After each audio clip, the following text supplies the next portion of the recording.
ಇದೆಲ್ಲ ಐತೆ ಏನಂತ ಹಾಕ್ಬೇಕಾಗಿತ್ತು? The boss. ಆಮೇಲೆ ಹಾಕ್ಬೇಕಿತ್ತು. ನಿಮ್ಮ ಬಾಸ್ ಯಾರು? The boss dad. ನಮ್ಮ ಬಾಸು. ನಮ್ಮ ಬಾಸು. ನಿಮ್ಮ ಬಾಸ್ ಯಾರು? The boss. ನಮ್ಮ ಬಾಸ್ ಅಲ್ಲೇ ಅವರು.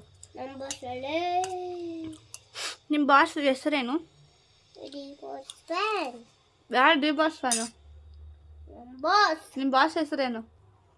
ದಕ್ಷನ್. ದಕ್ಷಿಣ. ಹೌದಾ? ನೀನು ಯಾರು ಫ್ಯಾನು? D boss. ಓಹೋ ಡಿ ಬಾಸ್ ಫ್ಯಾನ ನೀನು? ಸುಳ್ಳೆಲ್ಲ ಹೇಳ್ತೀಯ ನೀನು? ಇಲ್ಲ ನಿಜ. ಮತ್ತೆ ಯಾರು ನೀನು? ನಿನ್ನ ಹೆಸರೇನು? ನಾನು ನೀನು ಯಾರು ಫ್ಯಾನು? D boss. ನಿನ್ಗೆ ಎಷ್ಟು ಇಷ್ಟ ಡಿ ಬಾಸು?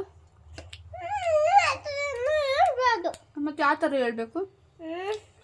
ದಾದಿ ಅಪ್ಪಾಜಿ ಕೇಳ್ಬೋದು.